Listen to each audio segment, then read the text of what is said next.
Ladies and gentlemen, good morning, good afternoon, and good evening, wherever you are in the world. And whenever you are tuning into this video, my name is James Porcelli. I'm Brian Thomas.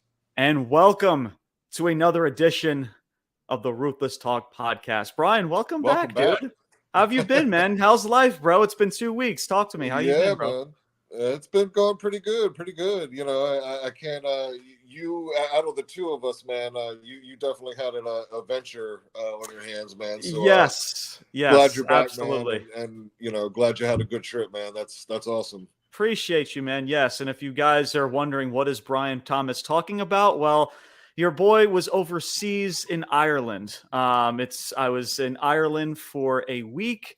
Definitely not jet lag, but definitely the time difference and everything definitely threw me for a loop and everything. So, as I do want to apologize to our listeners and viewers, as there were plans to still do a review show or two over the last several days. And like I said, blame the time change overseas and not me. But it's been a crazy couple of days. So we do want to apologize to people in advance. It's been a crazy couple of days of trying to post content, which is why you haven't seen our beloved faces over the past 2 weeks. But here we are 2 weeks later. And boy, has a lot happened since our last episode. Yeah, a lot to review, man. There's a lots to go over. Today is not going to be a Raw review. It's not going to be an AEW Dynamite review. We will go over both of those shows, at least in the course of the last time we covered a show, which was on the 4th of July 2 weeks ago.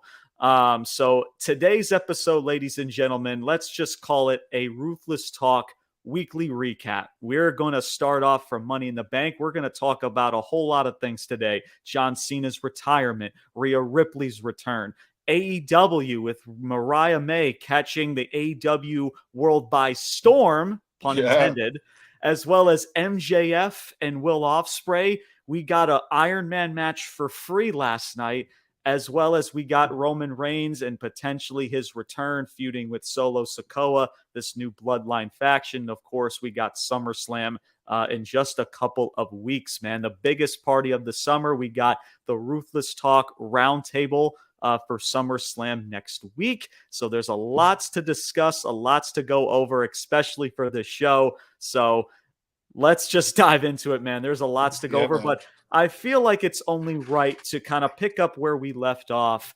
and that was leading towards Money in the Bank. So let's talk a little bit about Money in the Bank, but specifically I guess you can call him a future Hall of Famer pretty much at this point, right? No doubt.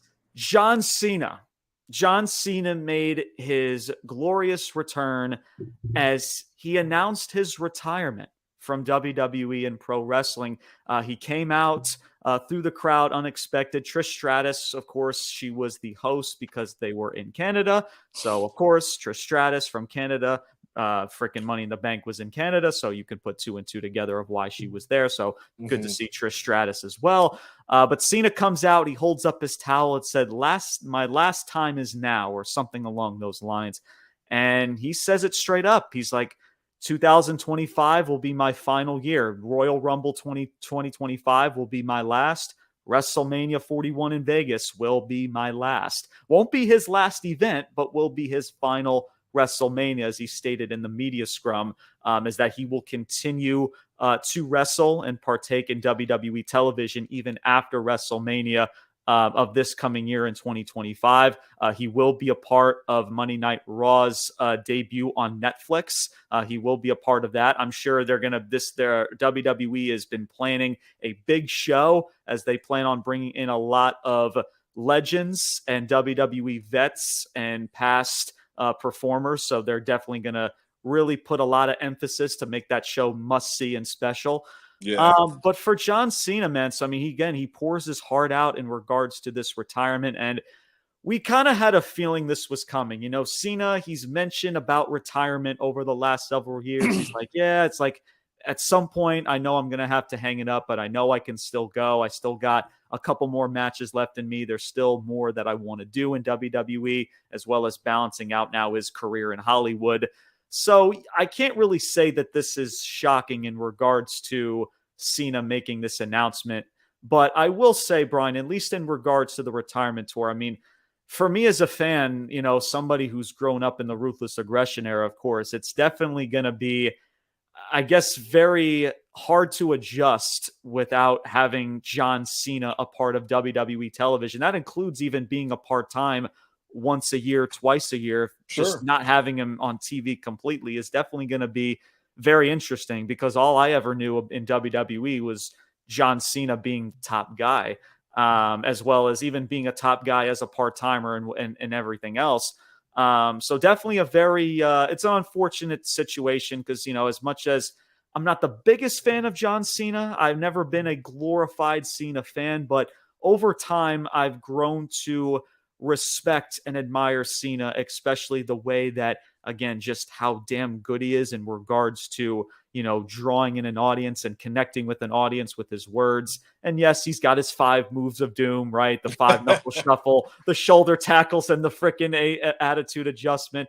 Right. But definitely, but they all do, man. All the great ones have, yeah. I mean, Roman Reigns technically, moves. Roman Reigns technically right now, he's got his Superman punch and a few other moves, the spear. So yeah, no, absolutely. I mean, it runs into every top guy, I guess, if you want to say. Yeah. But so, and I'll let you get your thoughts, Brian, in regards to it. But the thing is with his retirement tour, because the question is now, okay, who does he feud against? Right. Who is the next talent that Cena puts over? And lately, when it comes to John Cena putting talent over, it hasn't really been that successful. Austin Theory is a great example, and Solo Sikoa recently is also a prime example. Yeah. So hopefully whatever this company has planned for his retirement tour, and here's what I'll pretty much say in full.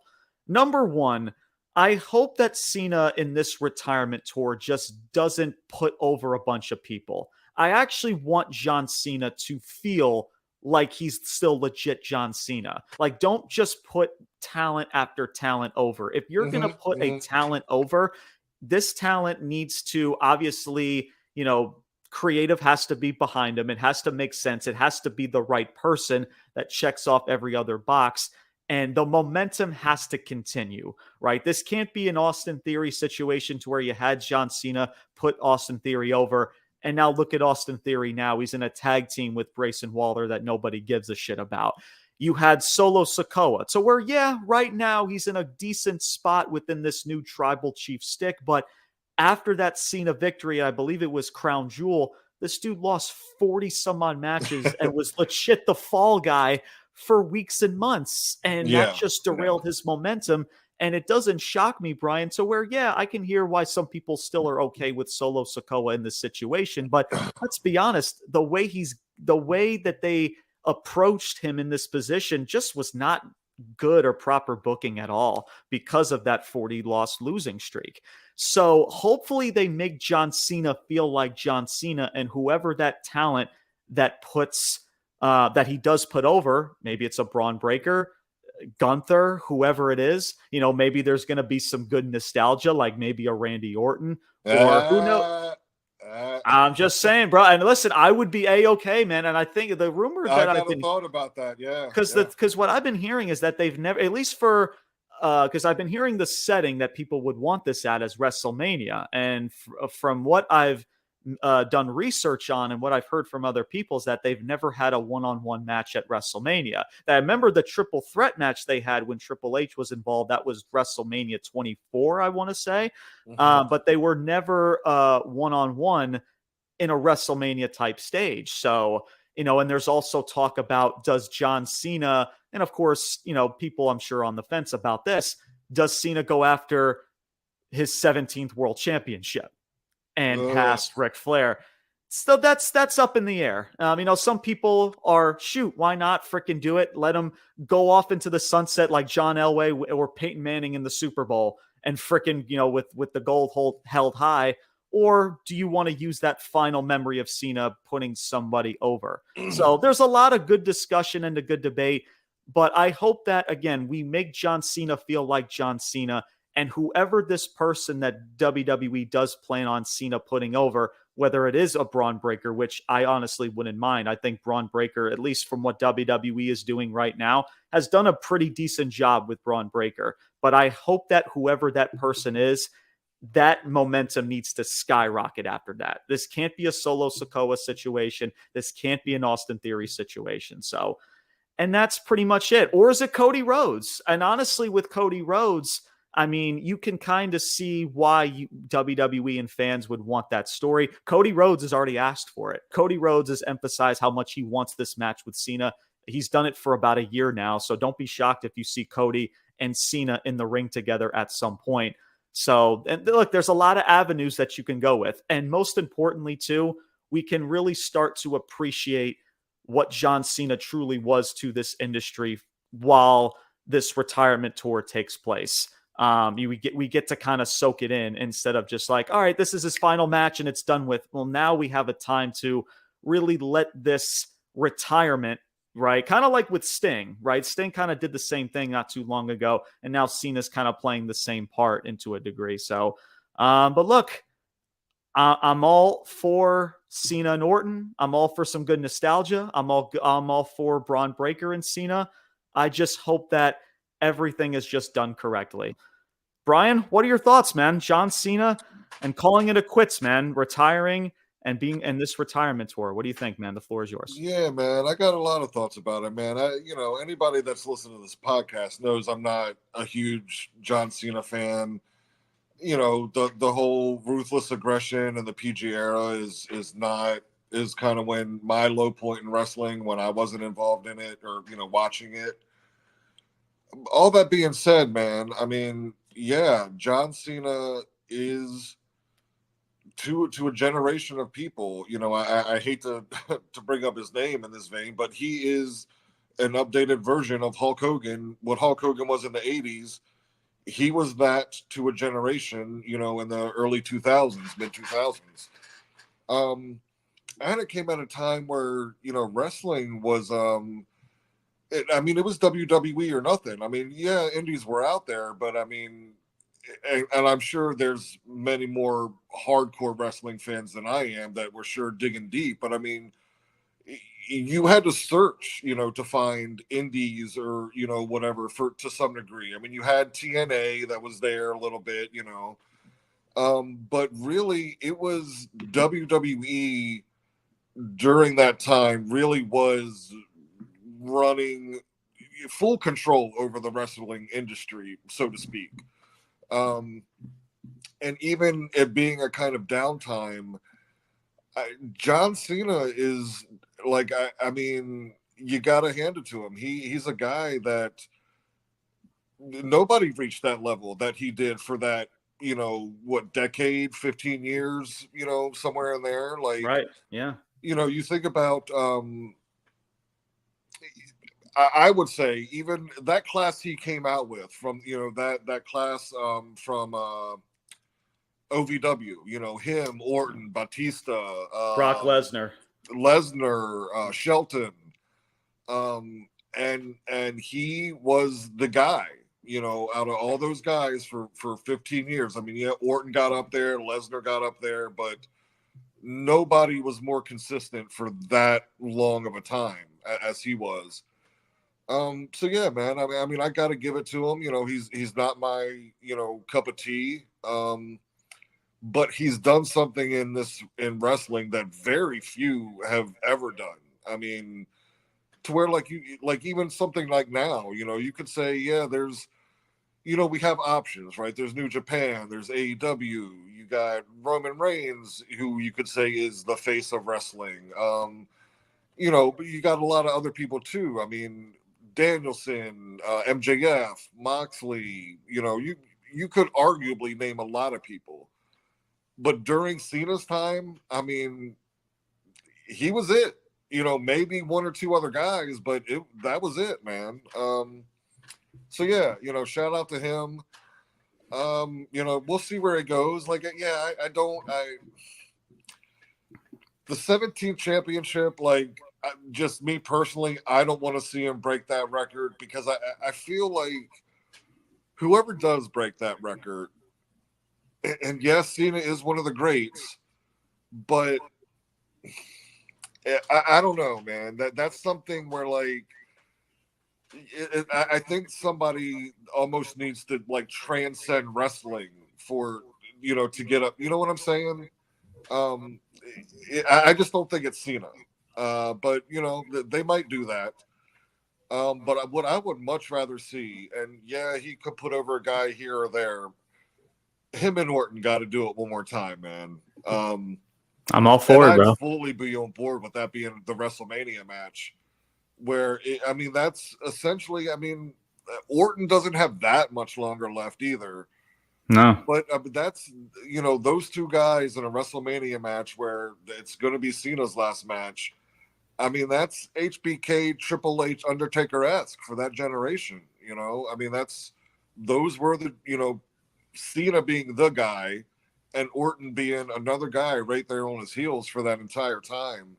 That will be a classic match and a great way to go out, I think. But I'm sure the ball is totally in his court, man, and it's going to be his call. But however it ends, I just hope they have a good and when I say decent, like this has got to be like a month brewing at least. Like this can't be some like, hey, here's fucking Orton and Cena. Like, do it right, and that could be a classic, man, for sure.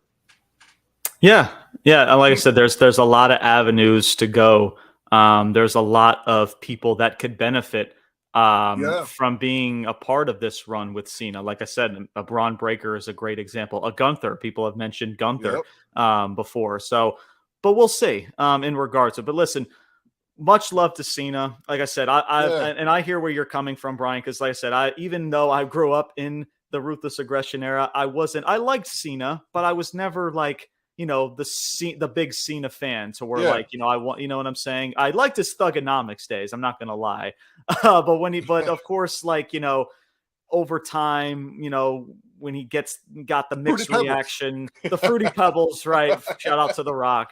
That's where I was, especially when he defeated The Rock. I think that was WrestleMania 29. That's where I was like really being like, okay, like, did we really just, and that was a time when CM Punk, right, where I was really high on CM Punk, and he was carrying that fucking company on his back to where, okay, you gave The Rock the WWE Championship. You had The Rock and CM Punk's historic title reign just to add to Cena's repertoire in another world championship. That's where I'm just like, okay, that's where I was growing up as a kid. That was my first, like, okay, what the fuck are we doing here? Right. So, but outside of that, man, people can talk about, politics and wrestling, and, I'm sure Cena, we talk about Hulk Hogan, right? A lot of fans make fun of, with Hulk Hogan and how has played politics over the years of being the top guy. And, there's people, a lot of wrestlers in past have gotten bad raps in regards to not being a great technical wrestler, right? Being the best wrestler in the world, again, but, people like Cena and even people like Hulk Hogan, all they got to do is just grab a microphone. They just got to be themselves, be their character. And then you're hooked, bro. You're freaking hooked, man. The redeeming quality for Cena, man, and this is where I think he takes a hard left turn from Hogan. Look, the dude has legitimately set a Make-A-Wish, record for, visitations. Like shit like that. You have to, take time out of your day and shit like that. And listen, like for somebody that works in a hospital and sees it day after day, and not even with children, that's a whole nother area. But that takes a toll on you too, man, just mentally and emotionally seeing kids like that. For sure. So that's where I give, John Cena, all the love and respect in the world, man. Because, the wrestling shit is one thing, and, he entertained us, or maybe he didn't. But that kind of shit, man, that's above and beyond, man. Absolutely. No, 100%, no doubt. So we'll see. We'll see where this goes. I'm guessing this whole retirement tour is going to start later on this calendar year, probably at the first episode of Netflix when Raw goes to Netflix, and that's where we start this retirement tour for John Cena. So we'll see in regards to it. But and if I remember right, I mean, he only kind of, I mean, who knows how many matches he's going to have, but he really only said he was going to be at the Rumble, Elimination Chamber, and Mania, right? yes. Now he did specify that WrestleMania won't be like his last match. He'll be his last WrestleMania, but not his last match. Now I don't know what that means. So his run is going to go beyond WrestleMania. So I would assume that this run that John Cena is going to be on, he's probably going to wrestle maybe 4 or 5 matches tops, somewhere around there. I mean, I'd rather see like storylines with John Cena and what he can do in there with other talent than see him in matches. Yeah, for sure. Absolutely. And that's why, honestly, I'm all for Orton and Cena, bro. I'm really all for it in regards to it. You know, if you want to set that up for Mania, set it up for Mania. It should be honestly at a big stage. You know, obviously, because it's fucking Orton and Cena. And I mean that was one of the rivalries of the era. That's got to happen. Absolutely. I mean, when you think of Cena and like his top feuds in his career, you think of Edge, right? You think of Randy Orton, right? I mean, honestly, you know, that's Randy Orton is obviously the cream of the crop in regards to Cena, and his top matches and feuds is with Randy Orton. So look, man, again, much love to Cena. Again, if you're not a fan of Cena, I hear you. I'm sure if you're a mega fan of John Cena, people are going through all the feels that it's pretty much done or it's coming to an end. But look, man, you know, he's done a lot, like you said, Brian, even for outside of just professional wrestling with Make-A-Wish and just, you know, and what he has brought. And honestly, and again, the more that I have watched Cena as I've gotten older, the more I have appreciate what he's brought to the table, as well as putting people on blast. I mean, this dude has put Austin Theory on blast. Roman Reigns, bro. Like, do you remember the frig? It's like, dude, it's like, hey, it's a promo. It's a promo, kid. You want to be the top guy. You got to learn how to fucking do it. And look what Roman Reigns is doing now. Absolutely. And who maybe that resonates with Austin Theory at some point, as he put Austin Theory on blast not too long ago, leading into WrestleMania 39. You know, some people feel a certain type of way about it, but I mean, dude, like, I mean, this is what WWE has put you in. They've put you in this top spot, and Cena's like, all right, dude, listen, I'm not gonna hold your hand. I'm not gonna sugarcoat. Like, dude, either you hang with me, you roll the ball here, or like you're gonna get exposed. And that's the way for other talents to learn, which I honestly respect. It's like either you sink or swim. Yep. So like if I'm Austin Theory in that situation or whatever, I mean, it's embarrassing. It's humbling, but that's how I want it to be done to me. Like, fucking, like, don't pussyfoot, don't beat around the bush, or let me know, man. Absolutely. So again, much love to Cena. Hopefully we get some good nostalgia. Hopefully we get some good stories, and hopefully this really becomes a memorable retirement tour, as I'm sure they got a lot planned in regards to, again, similar to kind of like Sting's retirement tour. Even we see this for a lot of athletes, right? When they announce like, oh, this is my final year, I'm hanging up the cleats or the boots or whatever. And they kind of like make that whole entire season or run very special, of every city he went to and every game that he was at, in regards to like David Ortiz, right? David Ortiz or a Derek Jeter, whatever the case may be. And I'm sure WWE will do the same thing in regards to Cena, making this retirement tour feel special, being a part of Netflix, being a part of maybe big venues like Madison Square Garden or whatever the case may be. But much love to Cena. And hopefully just this becomes, you know, fun and benefiting other people and the right people, as well as making this, having Cena go out knowing that, okay, WWE and this person that I put over is in good hands. So, but we'll see how it comes to it. Before we go into our next topic, I will mention a little bit about Money in the Bank itself. So if you guys follow us on social media, I did a little live stream because I had some time to kill overseas in Ireland, and I did a little live stream talking about Money in the Bank. And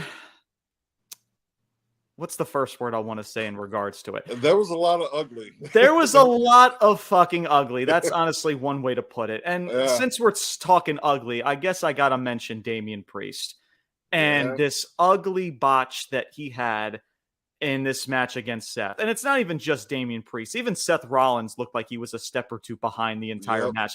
Everything about the match, the botch, which resonated. You noticed how Drew McIntyre immediately came out. His music immediately hit. That was obviously an audible call because there was no way that Drew McIntyre was supposed to come out during that spot. I don't know, and I haven't been on, I haven't heard anything or whatever. I haven't been reading. I was just wondering if Damian thought like if Drew's music was supposed to be the interruption for the 3 count. You know what I mean? But I don't know. But it was overall, it's a Damian Priest botch. Even you can hear him like mouths the words like "I fucked up" or what, like he mouthed, like he knew he effed up. Like Rollins is looking at the ref. The ref is like, "What do we do now?" Yeah. So, and then that's when boom, Drew McIntyre's music hit. So you knew the audible was called there. So look, Drew McIntyre in this briefcase. Look, man. It's funny because Brian, I texted you the day right before I left. I said, I don't know why, but I have a funny feeling Drew McIntyre is going to win tonight. And he fucking did. He won that briefcase. And I'm like, okay, if you're going to, because we knew Drew wasn't going to win this fucking title. We knew at some shape or form that CM Punk was going to cost him this title. And that's exactly what he did. And I don't mind to a degree, Brian, if you're going to do that. Right? Because people are like, oh, like, it's the briefcase. Like, you might as well use this as a story if it prolongs or evolves. I'm totally fine with it. But the problem that I have, guys, is that we use this briefcase in the exact same scenario, in the exact same setting that we did at WrestleMania 40, that we did at Clash, and that we did at Money in the Bank not too long ago, a couple weeks ago, to where Punk just comes out. He costs Drew the same way he did at Mania and at Clash. Nothing truly evolved. Nothing was creative about the costing of the title, CM Punk returning. It was the same setting and same creativity that we saw at WrestleMania and Clash. So I'm thinking that's what we used for the briefcase for? To do the same exact thing that we've done for months and weeks with Punk and Drew?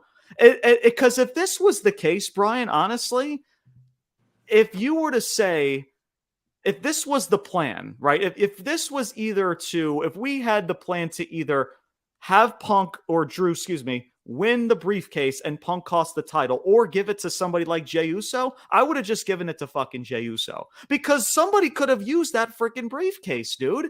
And now we're not going to see it for a full year. Within 1 hour, the briefcase is gone. It's fucking done. Right. And you used it for that? Right? It didn't prolong it. You know what it would have evolved, Brian? I know it wasn't going to happen, but you know what could have evolved this story? AJ Lee. Why not? Give her a fucking phone call, dude. Sure. I don't care. Whatever you got to do to get a deal done with AJ Lee to be a part of this story, or doesn't even have to be AJ Lee. But what you couldn't have done was that. To do the exact same thing to where nothing truly evolved. Everything just stayed the same. The briefcase is gone. And yeah, like it was just really fucking odd to me. If you were going to cost Drew, just cost him during the match, the actual Money in the Bank ladder match. Right. He wins the briefcase and this briefcase just did not need to be involved if this was how you were going to have Drew cost Punk. And that's it. Outside of that, and I'll get your thoughts in regards to this, Brian, but that's just very odd to me.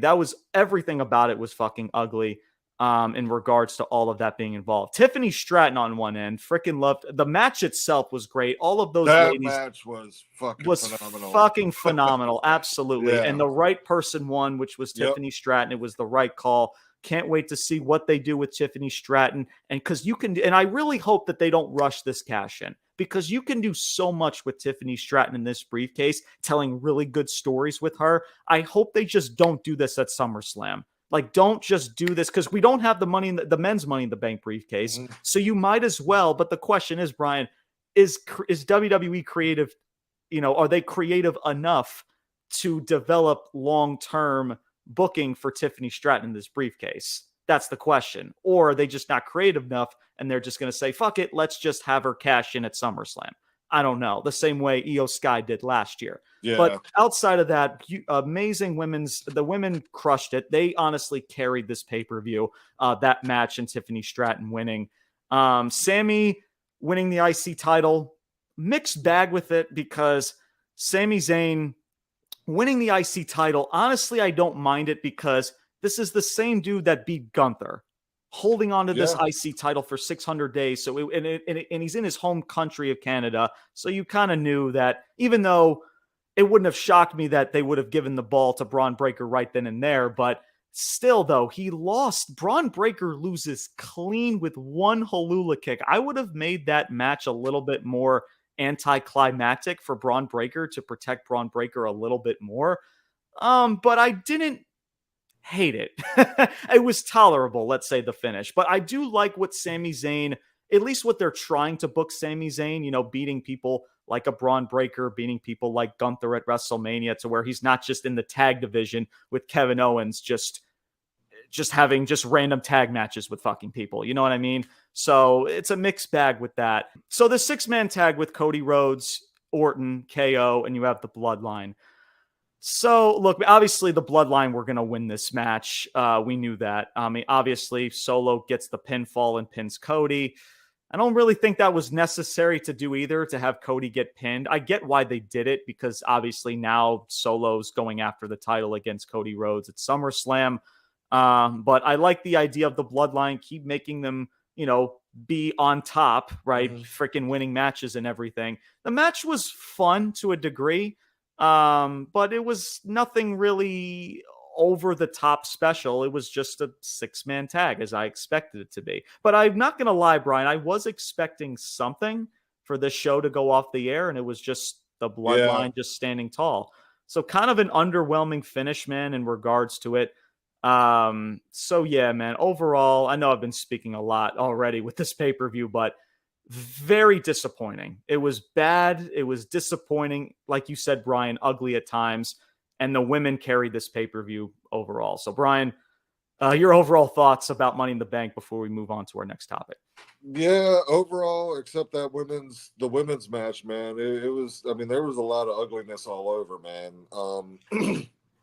You know, you had mentioned the Priest and Rollins match. I mean, I know Priest had the big botch, but I mean that whole match was just offbeat, man.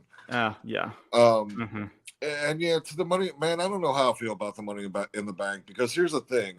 I think more times than not with Money in the Bank, WWE kind of fucks it up anyway. So yeah, while on one hand, like, you know, I don't care that Money in the Bank is not going to be in play all year, but to do that and just, you know, win it and lose it in one night and now it's done, you know, and now and it's not just that, it's how they're carrying the story forward with, you know, now you see Drew come back and like, well, he's suspended, he's not suspended. Well, if you just apologize to the referee, you know, and it's like, okay, Drew, like you want this so bad, but you, even if you're fucking lying, like, you just won't say I'm sorry to the referee, move along. It's just, now it's just getting convoluted and kind of bullshit. Yeah. You know? Yeah, no, absolutely. So that's kind of my issue with that is, yeah, just having the Money in the Bank and then losing it in the same night. Yeah, I don't know. On the one hand, I'm okay. On the other hand, it was just, the decision and how it was done sucked. Yeah. And you know what I would have honestly done, Brian, in regards to this, right? And this was a rule that Vince McMahon had. And I understand, again, we have takes about Vince McMahon, the person. This is not even about the person. This is just about the booker. And we can say stuff about Vince McMahon booking over the last 10 years. But there was a rule that I loved about Vince McMahon, is that if you missed your spot and if you effed up, you lost your title. I would have had the ref just count to 3. Because there's one thing, because Brian, I'm telling you, there is one botch in wrestling that you can't do to expose the business and wrestling as a whole, is having the ref legitimately stopping his count. It just exposes the industry to a massive fucking level. So if Priest, listen, bro, if you don't remember your spot to kick out, guess what? Hey, ref, count to 3, dude. Seth Rollins wins the fucking title. Yeah. And you have, and then because guess, oh, well, James, but then you have to freaking change up the story. Doesn't fucking matter. Because if Priest can, if Priest is not going to kick out or remember to kick out before 3, then Seth Rollins wins the title and you got to go through with it and you got to call the audible. Because the one thing you cannot do, guys, is go to that extent to where you have to have the ref stop his count. It looks so fucking awful. It looks bad. And I don't understand Triple H's response either. Afterwards, he was like, oh, it is what it is. It's a mistake, bro. It's a shame that this is what people are going to talk about because Priest put on a great performance. Great fucking performance. First of all, dude, like, it was like, what do you expect people to fucking talk about? This wasn't even a good match.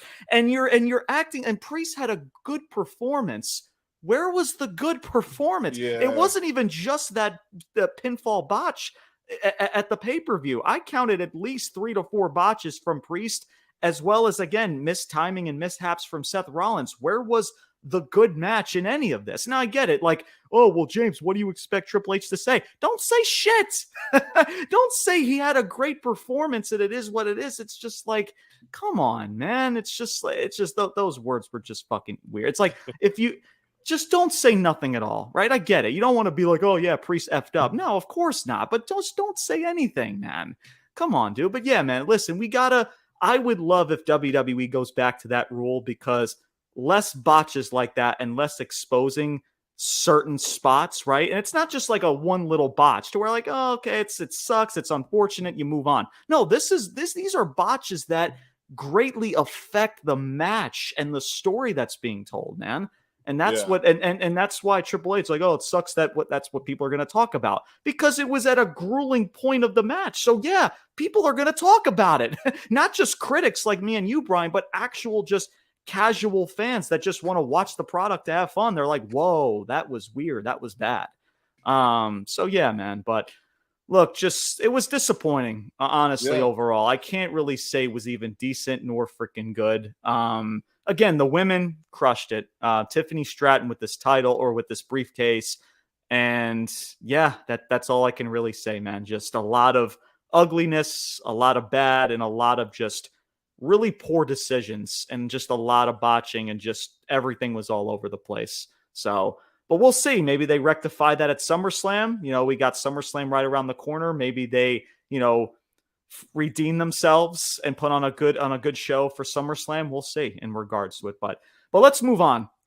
Let's move on to Rhea Ripley. Rhea Ripley made her return, as she is now set in stone of what's been a big talking point, or a big intriguing story that's going on with Liv Morgan and Dominic, as well as the rest of Judgment Day. But now Rhea Ripley returns. She returned to now face Liv Morgan, as it's going to be Liv Morgan and Rhea Ripley at SummerSlam. As she made her big return a couple weeks ago. She started off the show. She cut a damn good promo too. Her and Liv Morgan cut the best promo probably in her entire career this past Monday. It was, again, I can't emphasize Liv Morgan and how tremendous that she's been doing in regards to it. So yeah, man, I mean, it seems like in regards to Rhea Ripley, I mean, she looks great and everything. She seems like she's now officially gelled into a top face. She's letting her hair down, right? She's a lot more, she's not more of like that evil, vindictive style, like mannerism style with her hair and everything. So Jey Uso's trying to get her fucking number, which is honestly funny. So yeah, man. And then of course you got the Judgment Day, people like Balor and Carlito, who are honestly playing their roles. Everybody's playing their roles tremendously well. And who knows with SummerSlam, I mean, this probably could be a multi-match feud, to where you wouldn't think that Liv Morgan's just going to lose this match. She just won this title. You would think that this have to be a multi-match feud. Dom's Dom's going to mistakenly calls her to win for sure. Yeah. And that's what you would think, right? Yeah. And here was the one, and this is kind of just like a little thing that doesn't really partake in the match itself, but This little spot that Dominic and Liv have been doing to where accidentally falls on top of Liv and they have this Right, moment. It's like, can we cut that off a little bit, please? Like, it's starting to get redundant and it's not really believable anymore. I get what they're trying to do, but like, all right, you did it the first time. Okay, that was cool. And that was like in the moment. Like, that was, it was the first time you did it. Like, and you could have just left it at that. Now it's just like, it's redundant. It's not believable. It's just enough. It's just like, all right, like we see the spot way too many times. It's like, oh, okay, here we go again. Like, this is just not needed. But outside of that, man, at least outside of maybe who knows with Punk and Drew and if that's going to be added onto the card. Because dare I say, Brian, I don't know how you feel, but this is a very weak SummerSlam card. Outside of Rhea and Liv, and I just made a post about it, I really couldn't care less about any of these other matches. Cody and Solo is one of them. This is the same match that was built up to the last two WrestleManias. There's nothing that I really need to see between Cody and Solo anymore. The only thing that's intriguing you is Roman Reigns' return. It's not really about the match at all. Bayley and Nia Jax. Do I even need to fucking say anything about the build with Bayley and Nia Jax? And Nia Jax will probably win this match. Some shit to say about that, man. The one intriguing factor is Tiffany Stratton in this briefcase and maybe where she goes and everything. But the match itself, I don't care, man, because they haven't been creative and they didn't put enough effort into this, right? And then Priest and Gunther. Listen, man, look. Brian, you said it from the jump, dude, in regards to this King of the Ring tournament and Gunther already getting this opportunity, because even if let's say if Damian Priest retains this championship, what was the point of all this build with the King of the Ring just to have him lose to Priest in the first place? Yeah. And even if Damian, and so you would think that Gunther has to win this match, as well as Damian Priest's booking is just really odd. They're transitioning him into a face, right? Fine, cool. I don't think he should be a face. I think he should still be a heel. I just don't think he's ready to be that top guy on Monday Night Raw right now. But you're transitioning him into a face, fine. They put him in a match, Brian, with Braun Strowman, who's another face on Monday Night Raw. I mean, look, I don't understand. Listen, people want to come at me and say like, "Oh, well, James, Braun Strowman's had beef with Judgment Day. They've had a problem with Judgment Day, and Damian Priest is there to take care of the Braun Strowman problem." Guys, my question is, who the fuck cares? When you think of Monday Night Raw, do you really think of Braun Strowman and his chugga choo choo around the fucking ring? Stop, man. It's not intriguing. Nobody cares. I get it. It's part of the story, but nobody fucking cares about what Braun Strowman is. Like, he's an underwhelming factor to the company right now, and that show, nobody gives a shit, man. And I don't know what losing to another transitional face is doing for Strowman. And the segment with Gunther just this past Monday, it was fucking mild. Nobody gave a shit, man. So, like, I ask, what are we doing with Priest? Transitioning him into a face, and that's going to make people care enough about Priest to be behind him going up against Gunther. It's just, there's so many things that are wrong about this, man. And it's not, guys, it's not just about the story. It's about placing these people in certain situations that doesn't make sense. Brian, I know that was a lot, but your take in regards to Rhea Ripley and this storyline with Liv Morgan, man, and everything else as a whole with the Judgment Day. What are your thoughts? I gotta say, man, like I'm a little bit disappointed in a return, in just that. I knew, she's not going to get her hands on Liv right away. You got to stretch that out a little bit. Right. But she's right there with Dom. I mean, and I know they're trying to. I don't know. I mean, they're trying to make her the face, but the most face thing you could do was, I mean, he's got to catch a beat down like on site. You know what I'm saying? And they, dude, yeah. You would think. I mean, listen, they're going the route with like, what was it? Frickin' Chyna and Eddie Guerrero, right? Like similar. Yeah.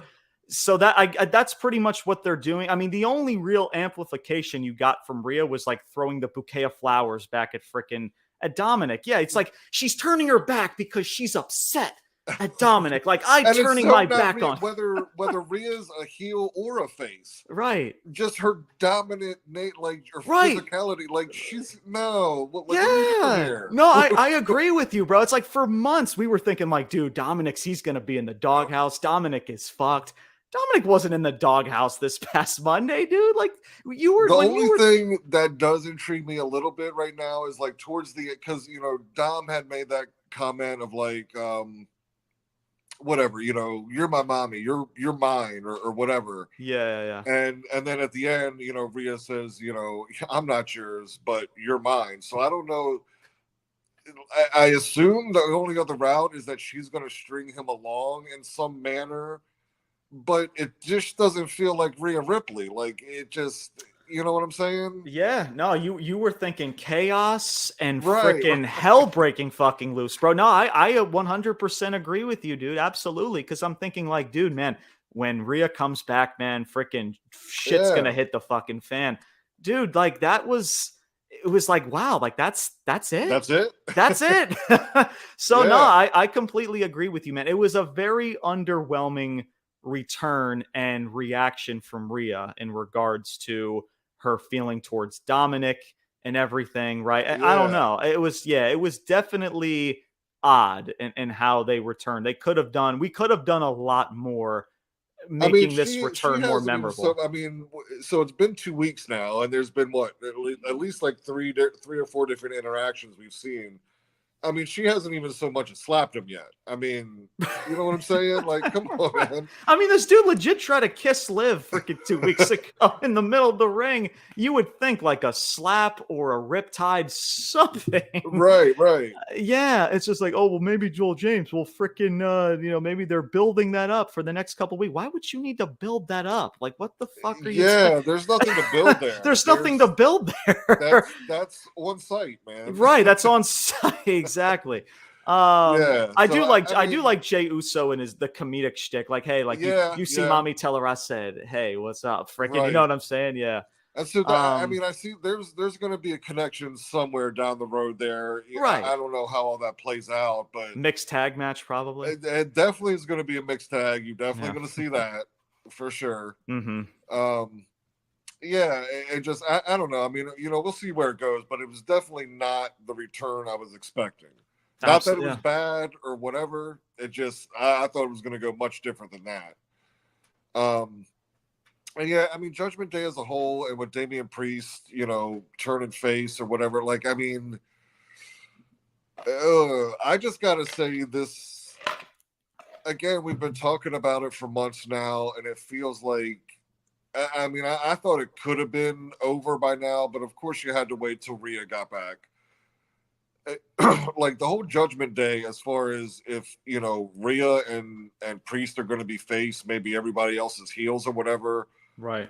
This shit has got to go down at SummerSlam in both cases. Like with Rhea and Dom, and then I don't know if Finn maybe causes Priest the match. But Gunther, I think, is leaving Rumble as the champion, as I think he should. But something has, because you're right. There's still not that face connection with Priest. No. And I feel the only way at this point you're going to get it, if you're this close to SummerSlam, is if Finn or JD or whatever come in and interfere on Gunther's behalf, or cost him the match somehow. Because there's been no friction. There's hardly been any friction, and the friction that they did try to cause on Monday Night Raw this past Monday, nobody cared. The crowd, it was either mild or it was crickets. There's no connection here because they don't know if Priest is either a heel because he's still with the Judgment Day, but yet he's transitioning into a face, so he could be a face against a heel Gunther, but then you would think he's a heel going up against a face Strowman. Like, what are we? I don't know what we're doing here to make Priest connect as if you're trying to portray him as a face, then that's fine. You can't position this dude with other faces, because then what happens if Braun Strowman does his little chugga chugga choo choo and the crowd's going to eat that up? He's getting out cheered by fucking Strowman. How is that a good look for Priest? when he's I your think world they're going to champion. try. They're going to try to mesh his face turn also with Rhea.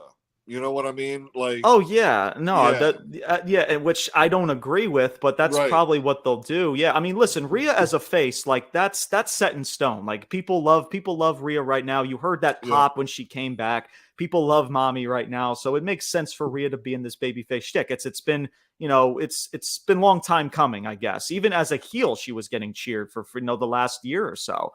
But with Priest, man, this dude still, dare I say, man, still has a lot to improve, man, in regards to even in the ring. He's gotten a lot more confident in the mic on the microphone. I will say that his mannerisms and his promos and everything yeah, absolutely, have been really good. I've noticed that a lot, man. But still, so keep that going as a heel, man, yeah, especially when he's departing from the Judgment Day. Keep doing this shtick as a heel, as a solo competitor. Keep building him up. Keep connecting with Priest as a heel, right? And then when people develop this connection, that's when over time, maybe in 2025, you turn Damian Priest face. But they're right, doing this just at the wrong time. They're giving him this title to get him over, which is just odd. That's the same way they gave him the briefcase last year. It's just the booking of Damian Priest is just very befuddling. And again, guys, it's not just about the story. I understand the story. People say, like, oh, are you watching the show, James? Yeah, guys, I'm watching the show. And I couldn't give two shits about the frickin' segment with Gunther, nor do I give a shit about friction that the Judgment Day have with Strowman. I don't fucking care. So just because it's part of the story doesn't mean it's captivating fucking people. Right? Because that's the thing about wrestling fans, Brian. Because I made two posts. One of them was about Damian Priest in this match with Strowman. And so many people keep telling me it's a part of the story. It's a part of the story. They've been doing this with Braun Strowman. They've been doing this with the Judgment Day. Guys, I don't care. It's not captivating me. I'm well aware of what's going on. It's not captivating me, nor is it not captivating from a lot of people that I've spoken to. It's not doing anything for any other people. That's the problem. So I gotta talk about Bayley, man. I mean, this whole title run, it reminds me of Rhea's last year, right? I mean, the build, to get her to the title was, I mean, Rhea's I think was much better, but Bayley's was good too. She gets the title, and now, like, what the fuck has happened since then? Like, nothing. Nothing. Nothing. And so this is how, and it's unfortunate because I mean Bayley's one of my favorite, and I thought she was really going to have like a good run here, and I don't think that's going to happen because I think at this point now, I think this whole triangle here with Bayley, Jax, and Stratton is eventually to get Stratton face to where she's going to cash in on Jax. And so I think Bayley will go over at SummerSlam because I don't think they'll have her lose at SummerSlam. Maybe they have a rematch, but Bayley's not going to be holding on to this title much longer. I think Jackson's going to get it. I agree. Yeah, it's probably going to happen. There's going to be a turn somewhere down the road where Stratton cashes in on Jax. Yeah, and it's funny, man. With Tiffany Stratton, it's interesting, right? Because she's not getting a heel reaction right now because people love her right now. Man. She's probably going to be face because that's probably the route that they'll probably will go to turn Tiffany Stratton face. That's probably what they'll end up doing. But the question is though, Brian, because Charlotte Flair, she's fucking coming back at some point, man. I'm telling you, bro, it wouldn't shock me. You might get a Roman Reigns return. If she comes back, I don't care how long Tiffany Stratton right now has been in the industry. If she comes back, you better have Tiffany Stratton whipping that ass, like right off the bat. Sorry, dude. She is a better wrestler than Charlotte Flair. Period. She's got a better fucking moonsault. I will say that. but I'm telling you, man, like Charlotte Flair, she's ahead of schedule with her rehab, right? Either she comes back at SummerSlam or the next couple of weeks, man, right? Yeah, I mean, Ric Flair, her father saying that she's close to returning. Andrade said that she's been close to returning. and they could have Nia Jax and Charlotte Flair in a feud, and they could have Tiffany win this briefcase, having Charlotte win her 15th world champion, or excuse me, her 15th championship. She's already a 14-time world champion. That's fucking just fucking weird. Yeah. But to once again to get the title off of her, that's probably maybe how they can have Tiffany Stratton cash it in on Charlotte, and Tiffany Stratton's your champion. Then freaking Charlotte Flair goes away for a couple more months, and then she's gonna win fucking 16, bro. I'm telling, because bro, they don't do anything unless I'll believe it when I see it. They don't do anything with Charlotte Flair that doesn't evolve. Everything that is involved with Charlotte involves the fucking title. Yeah, because 90% of the shit, man. That's only way that fans can make or can only care about Charlotte Flair. Oh, well, the title's on the line, so this is obviously important. Right. So it makes sense. And here's what's crazy, Brian, right? And this is just off topic. Charlotte Flair has 14 world championships. She's won 6 Raw women's titles and I believe 7 SmackDown women's championships.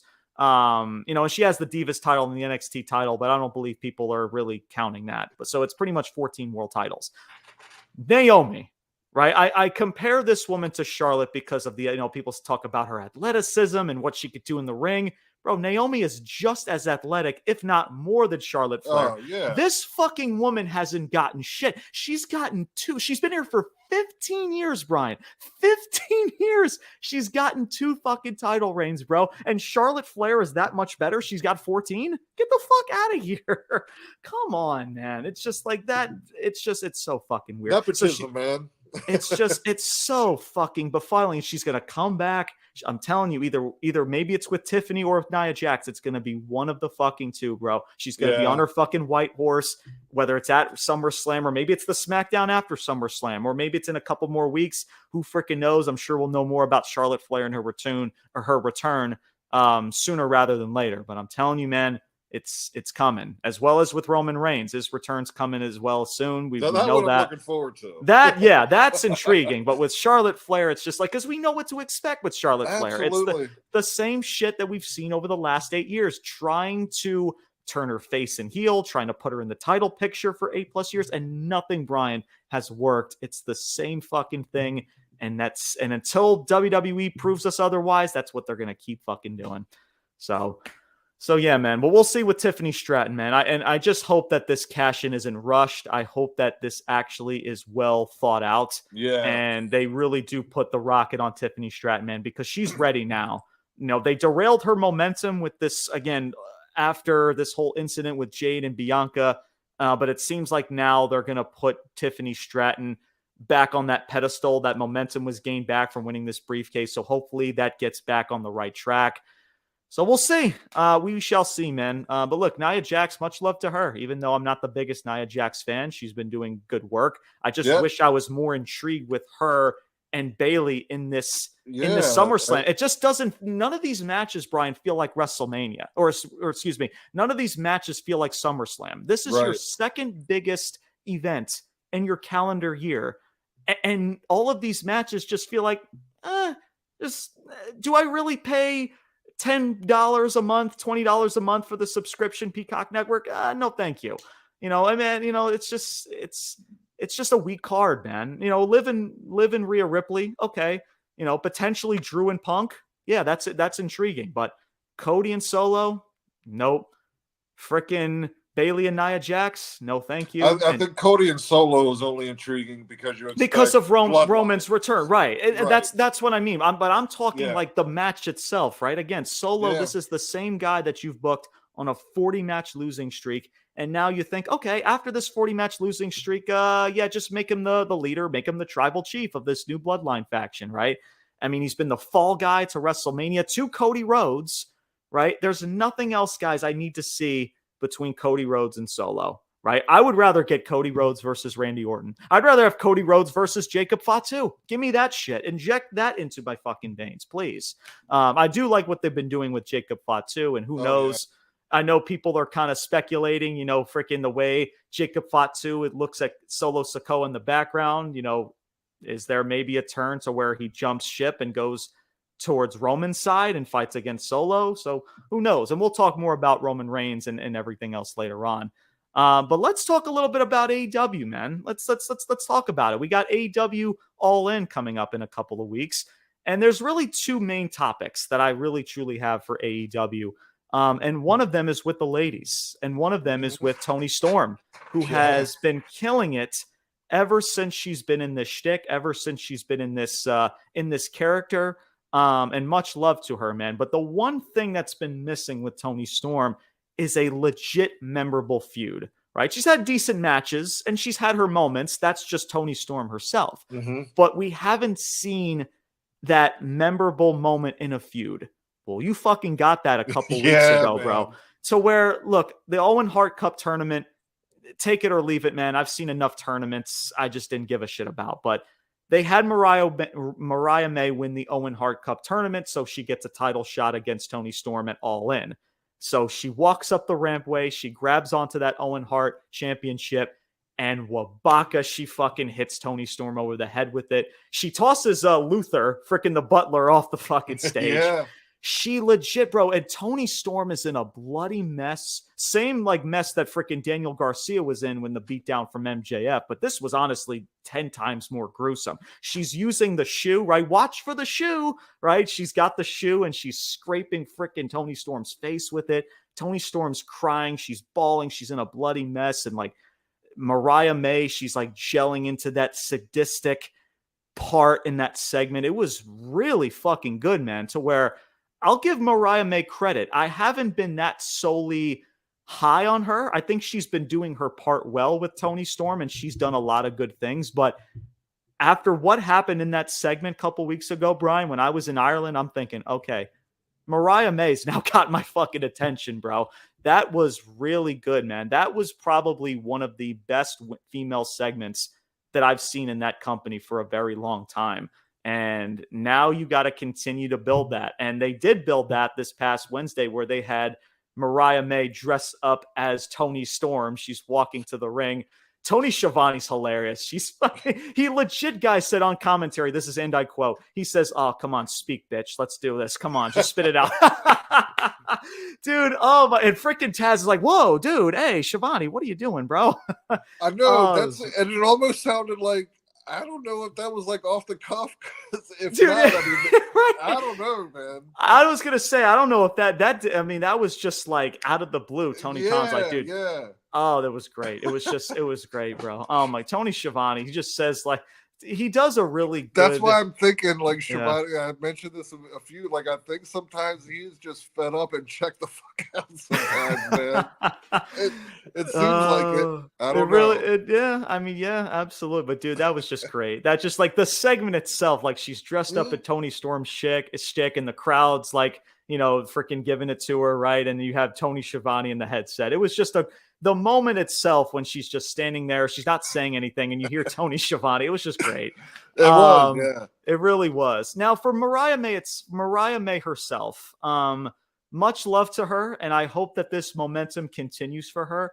I will say the promo itself, it wasn't great, but it was decent.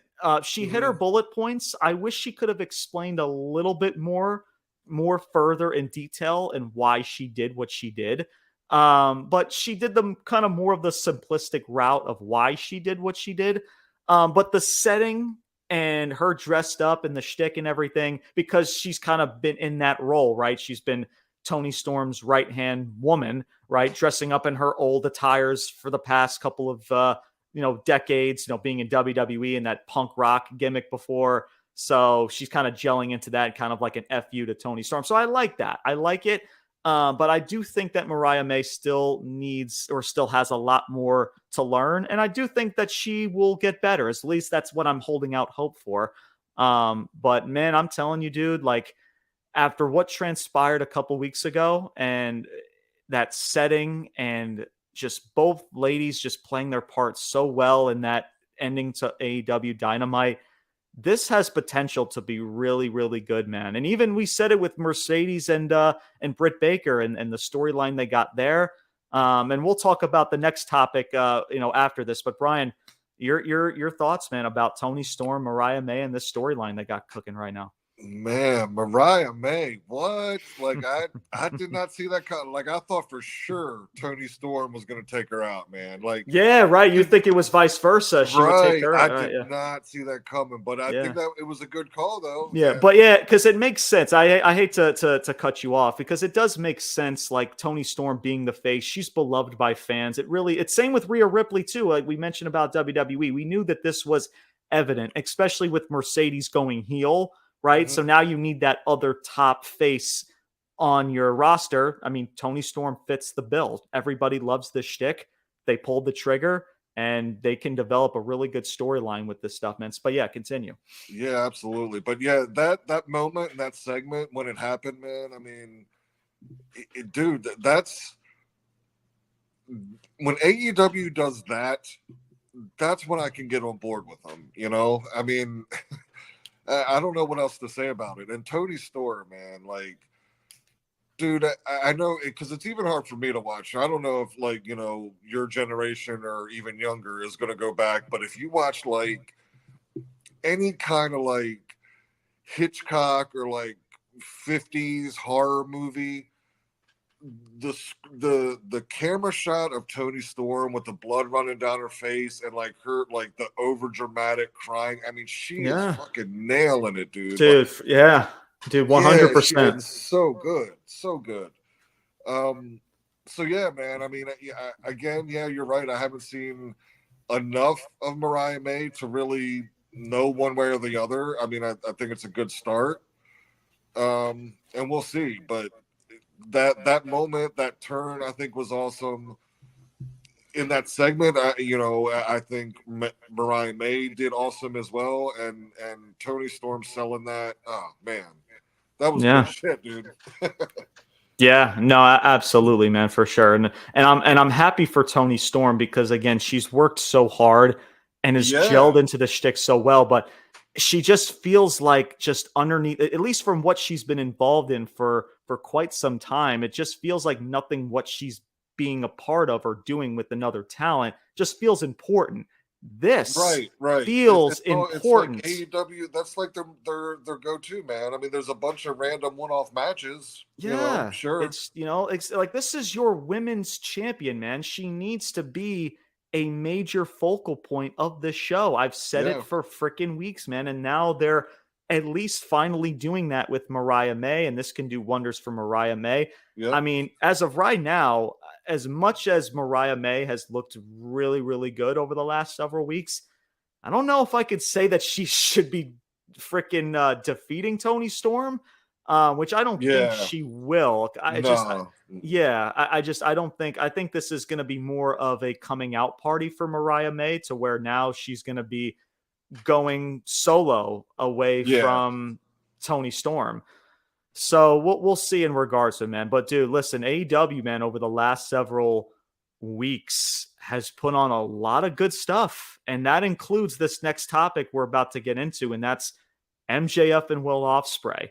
We mentioned it on our last episode, MJF going heel, which is honestly business-wise is the right call, especially hmm with Will Ospreay becoming more and more of a big top entity and star in the wrestling community. So, as well as there's just not a lot of top heels in this company right now outside of the Bucks and maybe a Chris Jericho, the Learning Tree, as well as a Christian Cage. So you need that other top heel in the company, and what better person to fit the bill is MJF. So they had to call that audible. But they had a match just freaking last night, which was their 250th episode of AEW Dynamite. So obviously they wanted to fill out this card, make this kind of like a mini pay-per-view type card. And numbers wise, they actually freaking delivered. They didn't get over 800,000. They're not there yet. They haven't hit over 800,000 their flagship show in fucking months, but they did score a 795,000, which honestly is progress. But I will say this for the match itself. Now, there's a lot of talk about this match. By the way, the match itself is fucking great. I Oh watched yeah. this from start to finish. This Yeah. was really fucking good. This was, I mean, you can't pick two other people to legit go the distance the way that they did than MJF and Will Ospreay.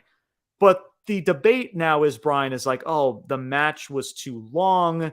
Why not save this for the pay-per-view? And at least for the pay-per-view wise, I was honestly one of those people. I'm thinking, man, you did that so well with MJF a couple weeks ago. Why not build that to have this same match at a bigger stage? But the way that I look at it, Brian, is that the match was so damn good. And we've seen Iron Man matches, or at least, time limit wise, pretty much Iron Man matches with people like a Bryan Danielson, a Kenny Omega. It was so good and it was so damn captivating.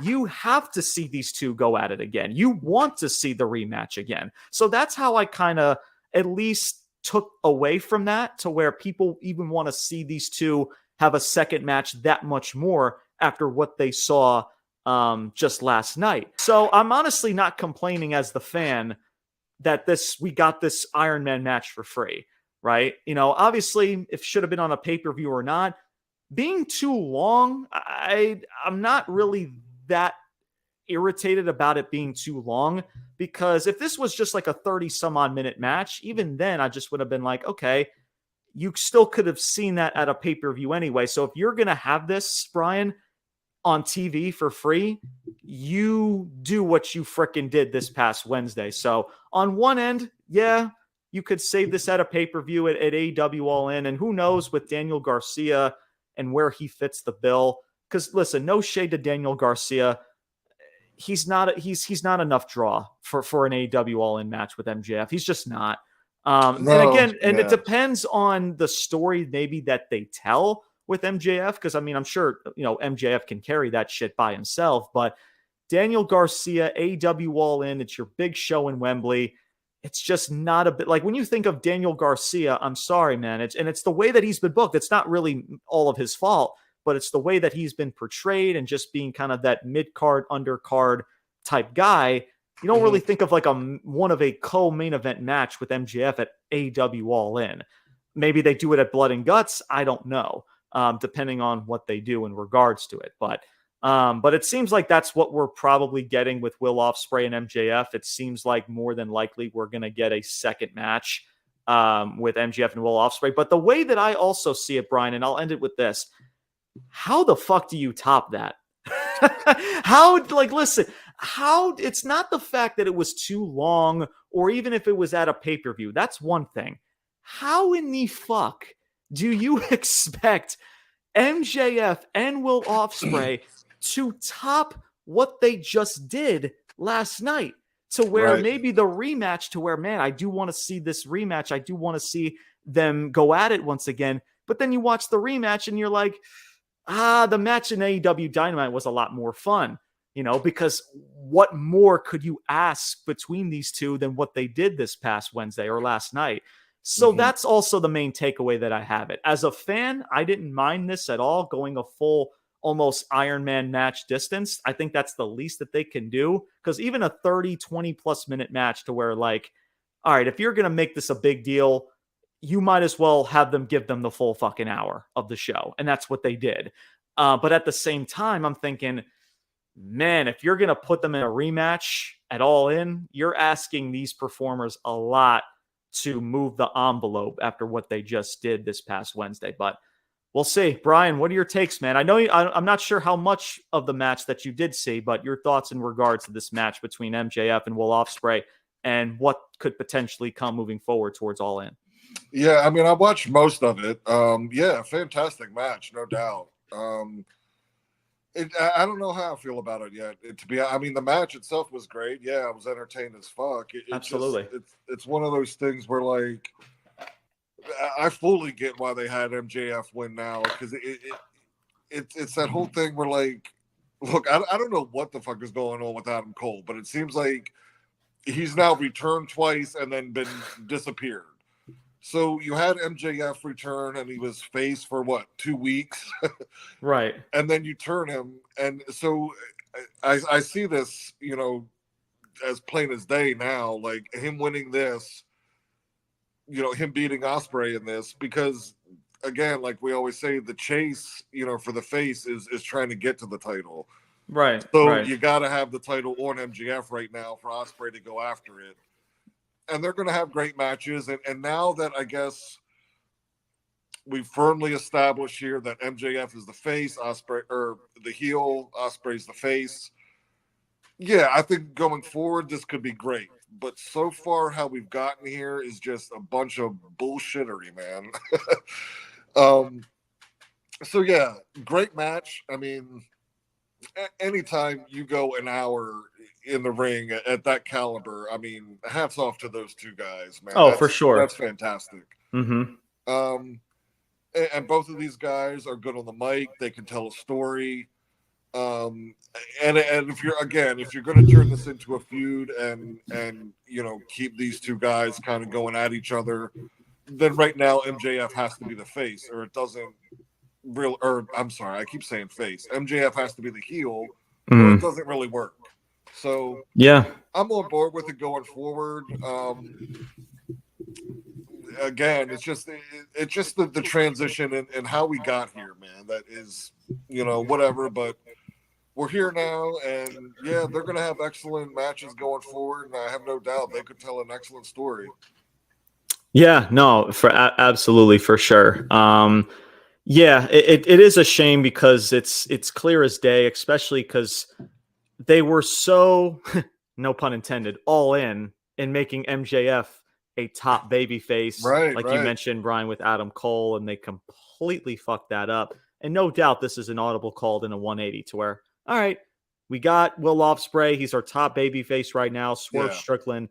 And that's the thing, too, about this company, right, is that when you think of Dynamite, right now, you think of a lot of other things outside of your world champion. That's Swerve Strickland, if I'm being completely honest with you. You think of MJF and Will Ospreay, and you think of Toni Storm and Mariah May. You don't even think twice about Swerve Strickland and his world championship right now. You could even throw the Elite in there. I mean, of course. The Elite as well. Maybe that would be the third thing maybe you would think about, and then Swerve Strickland. Oh, that's right. Swerve Strickland is the champion. Yep. So that's what's unfortunate about how, like you said, Brian, of how we've gotten here to where with Swerve, I believe Swerve is also battling with the Elite, I believe, for Blood and Guts. He's going to be part of Blood and Guts against Team AEW. This Team AEW thing. And again, I could care less about that. I guess Darby Allin is the savior of that. Yeah, he's coming down he's coming down through the ceiling like Sting. He's doing his best Sting impression. I mean, I get it. Darby should be a part of it, but I mean, I don't know. The idea. You think about a return, right? And you're in this situation where it's 3-on-3 or 4-on-4 on whatever, right? Yeah. And so your team is outmanned, right? And all of a sudden somebody's music hits, right? And you're expecting fucking a Batista or some shit to come through the door. All right, we're about to fuck shit up. And Darby, God love him, he strikes fear in no man. You know what I'm saying? I don't know. Oh man, freaking yeah! It's just I don't know, and I don't know if they're going, because even I'll be honest with you, Brian. I still appreciate what the Bucks are doing. I think it's a cool dynamic of what they're doing. But the last really segment that I was really drawn to and was captivated by, when they took out Kenny Omega and they put him out on a stretcher. Because you would think, and I don't know if they're waiting for Kenny Omega to come back. So in the meantime, they're taking out people like freaking Darby and the Acclaimed and all of these other talents, and they're showing their dominance. Like, hey, we're running the company, we're beating everybody, and then maybe that's when you'll finally get Kenny Omega to return. I don't know, but it's the way. Go ahead, Brian. Team AEW is what? It's Swerve. It's Swerve, is Darby Allin, and the Acclaimed, I believe. What about Briscoe? Is Briscoe part of it? Mark Briscoe is there. Yes, Mark Briscoe is a part of it. So it's Mark Briscoe, Darby Allin, your world champion Swerve, and I believe the Acclaimed is a part of it. Yes. So that's just the visual and the idea of it. So you're Swerve, you're Briscoe, and you're the Acclaimed. You're out there. You're all out there, and you're and then here comes Darby. Oh shit, things just heated up. Darby just got here. Now we can kick some ass. it just doesn't fly. You know what I mean? Yeah, it's I don't know. It's just we definitely could have ended the show a lot better. Let's just say that Right. in regards to it. But so yeah, I mean, I guess because Swerve's a part of this match now because Hangman Adam Page is now returned. I don't even want to talk about it, man. I can't believe we're still there. I can't believe we're still there. With the Hangman is coming after Swerve again. What? Yeah, bro. What? Like this is the same two dudes that like frickin' was drinking each other's fucking blood, and yet we're still doing this shit, man. I mean, and I don't know. And then I guess the long term game is that I guess Hangman turns on the elites maybe to where I guess because I don't know what Hangman's supposed to be. Is he supposed to be a heel, a face? He's in that tweener shtick like Drew McIntyre has been over in WWE for quite some time. So I can't really put my Go ahead, I Brian. would think if they have a match again with Hangman and Swerve, Hangman can't lose that again. No. So I'm thinking that I don't know if the Bucks help Hangman beat Swerve, but if they have that match again just for Hangman to lose after all of this, what? Yeah, it's just very and what is it? And like and with, and again with Swerve short end of again. Swerve's just like, I mean, he hasn't had a great run so far, and no, far from it, bro. Far from the feud with Christian was decent to a certain extent. Yeah. Wasn't anything great, but it was decent. I liked it with Joe to win the title. You know, what they did with that for him what to they win did, it, but right? Yeah, that was not too bad either. But outside of that, man, Swerve Strickland as world champion has just been underneath the radar in this show. You think of everything else. You think of MJF. You think of Will Ospreay. You think of Mercedes and Britt Baker. You think of Okada and the Elite and the Bucks. The last thing that maybe comes to your mind is Swerve Strickland and being world champion right now. At least what he's being a part of. I get it. He's still James. He's still a top talent. Well, no shit, motherfucker. But what he's involved in, it's the last thing you would think of what Britt and Mercedes are doing, what MJF and Will Ospreay are doing. Yeah. He's, you know what I'm saying, bro? It's just we could be doing so much better with Swerve in his title reign to be a lot more memorable. And he's fighting on Team AEW against the Elite, and that whole spiel with Tony Khan, he got taken out, and I don't know what I don't know. It's a fucking mess, and I can't. I really don't even know. But I will say this about AEW to close it out. They have been doing a decent job over the last few weeks for certain storylines, man. They really have been. There's still lots to improve, still a lot to improve. But I will say, man, the last 2 weeks of Dynamite have been a lot better than most. I will say in regards to it. So we'll see if they keep that going towards AEW All In. We will talk about AEW All In later on coming up in a couple weeks in August. So stay tuned for that. Let's go back over to WWE as we're going to finish things off here. And the one thing I do want to mention about WWE is Drew and CM Punk and this feud. And we mentioned a little bit about Drew earlier, of course, in the briefcase. That's a whole different discussion. But I want to talk about this segment, right, from this past Monday night on Raw and this involvement with Seth Rollins. I don't understand why Seth's a part of this. I don't get it. I understand he's got beef with Punk, but why is he now going after Drew in this segment with Pierce? It makes no fucking sense. We saw this at WrestleMania 40, and we're just going to rehash this. Why? Because Punk is probably not 100% healthy. He's still trying to get cleared. We don't know if CM Punk is going to be cleared or not. Right. But the one thing, Brian, you cannot do, right? You cannot do is make this match, right? Because I can see this company doing it, is making this a triple threat match. I know. Drew, Punk, and Rollins. Please, for the love of fucking God, do not do this shit. There is nothing on the line. Nothing about Drew McIntyre fits to what the beef is between Seth and Punk, and Seth Rollins as a third wheel has nothing to do what's been transpiring between Drew McIntyre and Punk. You've been doing this for months. And because of I like the tease that they did at Money in the Bank to where, dude, not only did you cost Drew this title, you cost me the title because when while Damian Priest is still champion, I can't go after that title now because of the stipulation I made. So I get it. Seth Rollins would be upset, but he doesn't have to be inserted with Drew in his business, right? And he's like, oh, well, James, like, wouldn't he want to get his hands on Punk?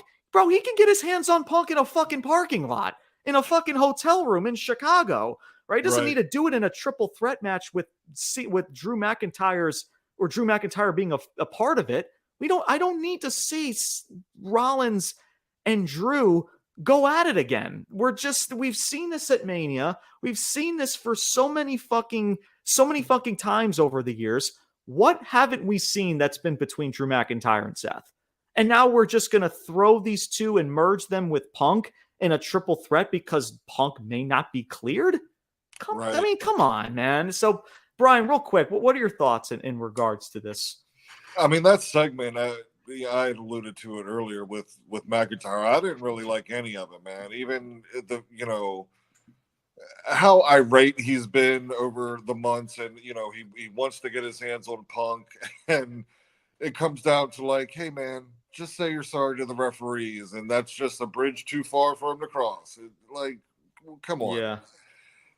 And with the Rollins insertion, definitely don't want to see a triple threat. I mean, again, I don't think Rollins should be involved at all. But if he is, I mean, maybe you make a special guest referee, in which a case like maybe he screws over Punk or something. I don't know. But a triple threat, absolutely not. I'd rather see him as a ref than a triple threat. I'd rather Rollins not even be involved altogether. No, me too. Yeah. But if you're putting a bullet to or a gun to my head and say either Seth Rollins is in a triple threat match with these two, or he's the special guest referee. Yeah, referee. I'm taking the special guest referee. Yep. So, because again, I get it, guys. Like, he's a top star, somewhat still of a top star. He's still in this Disney type shtick with his sing along and stuff. Like, my fucking God, man. But the whole him attacking Drew McIntyre just doesn't make sense at all. I don't understand why we're merging these two again, because CM Punk may not be cleared. Like, then I don't understand. But at the end of the day, unless they're building towards an angle where, I mean, I don't know if you would call Rollins a face right now, but maybe if he goes full heel and like him and McIntyre align to take up, since both of their beefs are with Punk. So I don't know, man.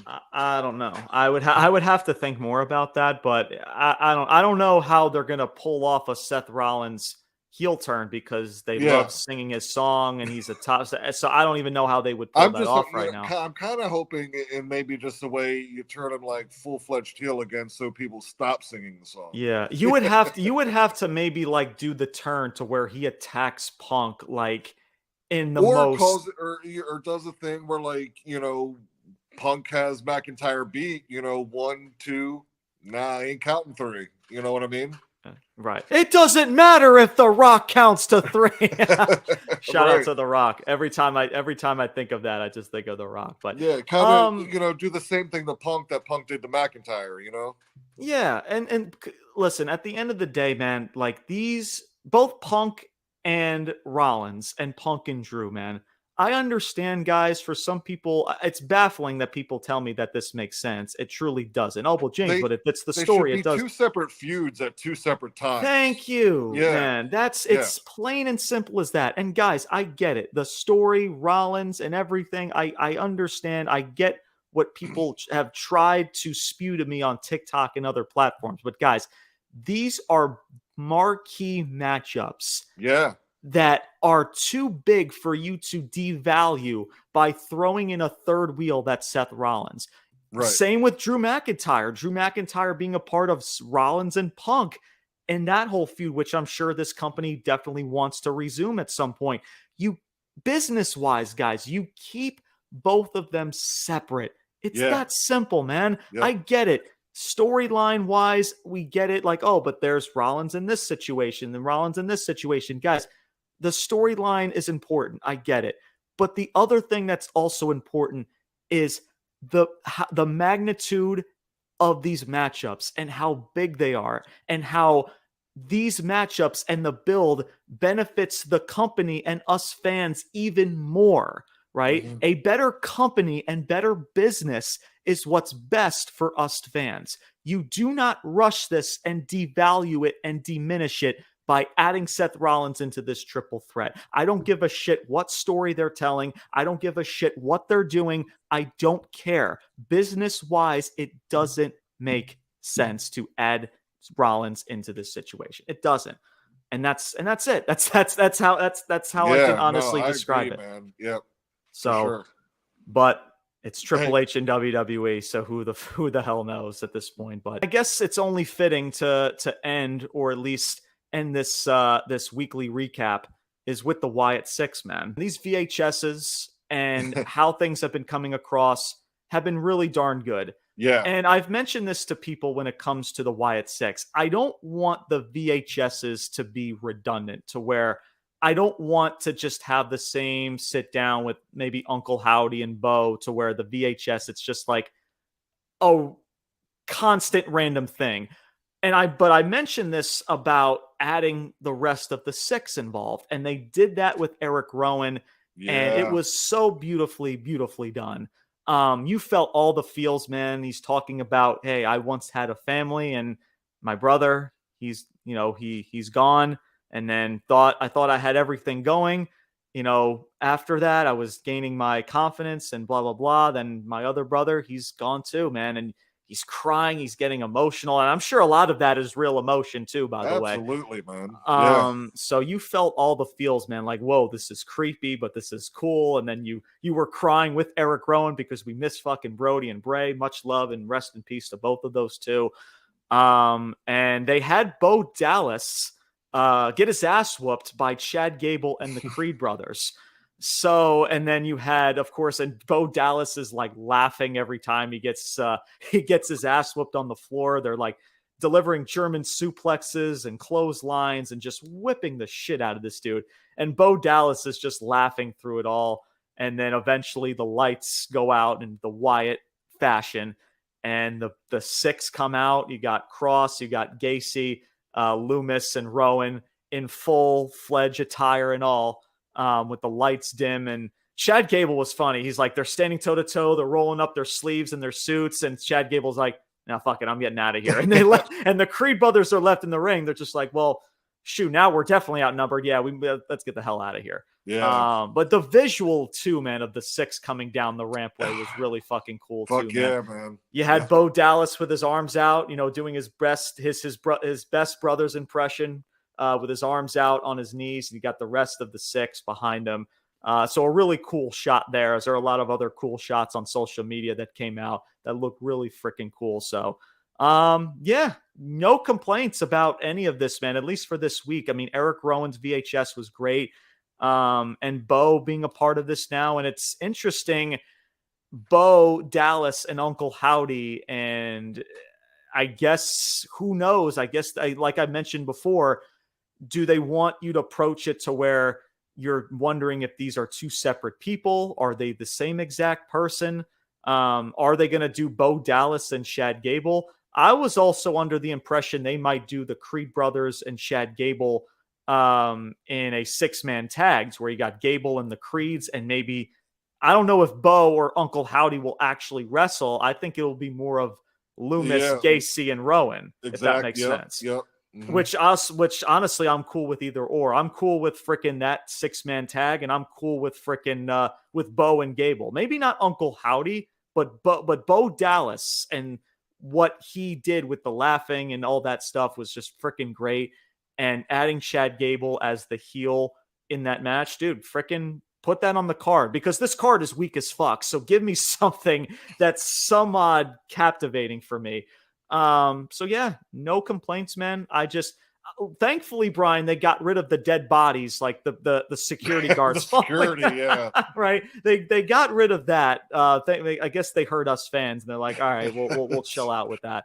Yeah. So yeah, man. I mean, look, as of right now, no complaints about this Wyatt Six. I know we've been on eggshells of how this faction was going to be booked. But so far, no complaints really. But the only thing I will say, and it's not really about the six, it's about the Creeds and Gable. It's really interesting how we transitioned Gable and the Creeds to form, because we thought that this was going to form with Otis and Gable's storyline, and now all of a sudden, well, they just merged together in this beatdown. It's like you didn't really gel or really like soak in, like, wow, the Creeds are now involved with Gable. It was just a weird approach where you're mainly talking about the six, you're not talking about the Creeds and Chad Gable. So that booking on one end is just really fucking weird. I don't know what we're doing with Otis. That turn completely fell so fucking flat. And now this dude is in a backstage segment going to tag with Xavier Woods because there's this tension with Final Testament and the fucking New Day. Guys, I don't know, man. The genius that's Triple H drops the ball with Otis, who could have benefited so much from that.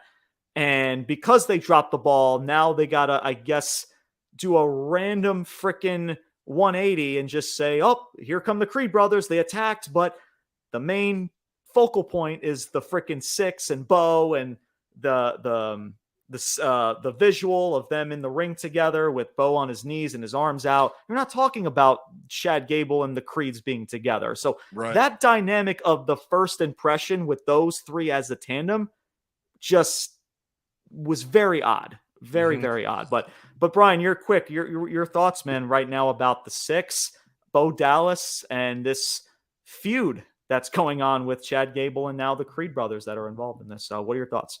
Well, let me talk about Rowan first, man. I mean, shout out to that dude. I mean, if there's anybody other than Bo Dallas that I'm really rooting for and hope this works out for is Rowan. Absolutely. You know, even with the original Wyatt family, I mean, you know, Bray was Bray.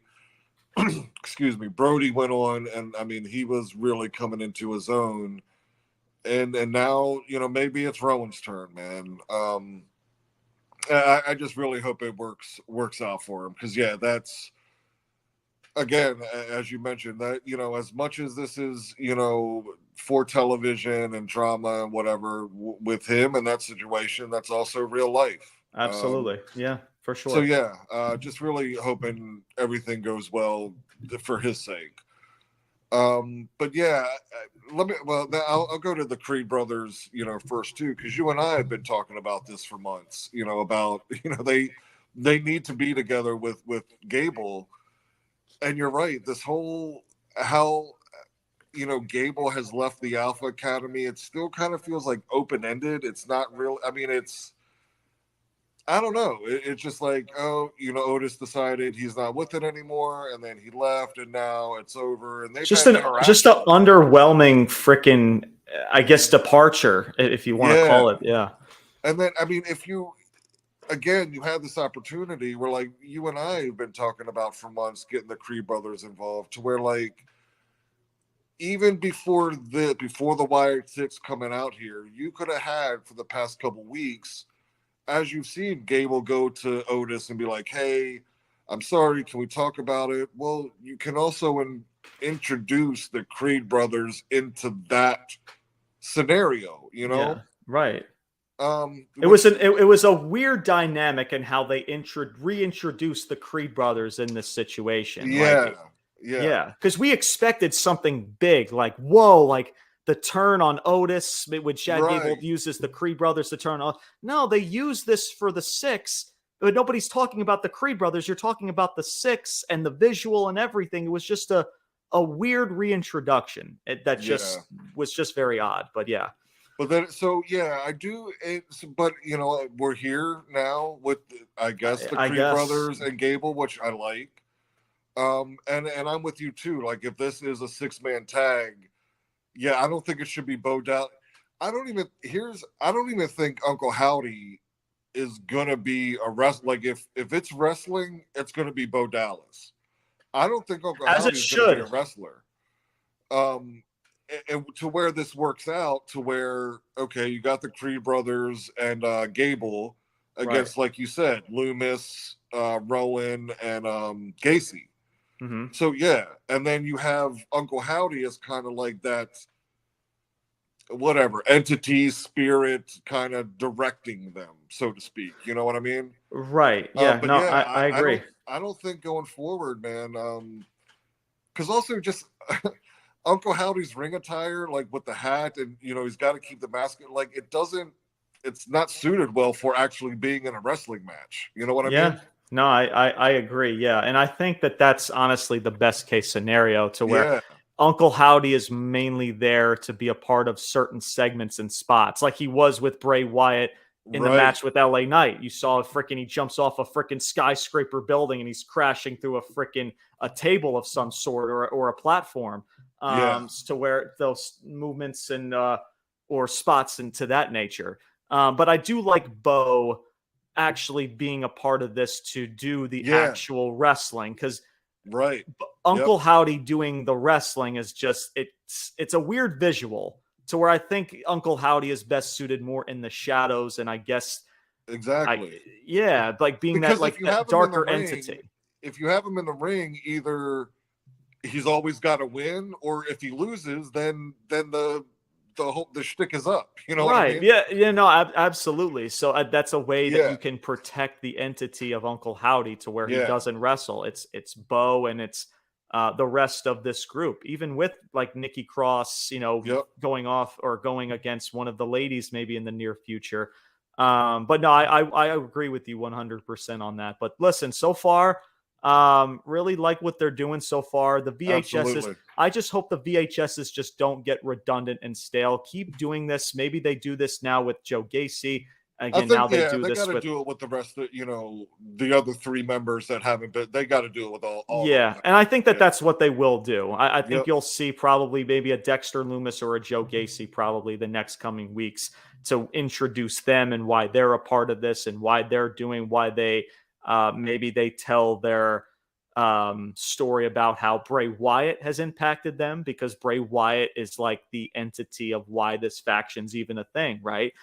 So I don't know. We'll see in regards to it. The Creed brothers and Chad Gable, yeah, it's a weird reintroduction for them, but the Six itself and what they were involved in, I got no complaints. And the yeah, me VHS neither. from Rowan, bro, that was fucking beautiful. Honestly, the And best I part of like the it the show. way they're still like they're doing it like on the Pat McAfee show. It's not just Right. Yeah. Yeah. That's a good little yeah. a piece to kind of keep this going. Absolutely, Yep. for sure. To finish this off, man, I will speak about the bloodline. In regards to, of course, we've spoken about Solo Sikoa and Cody Rhodes and their matchup against their matchup at SummerSlam.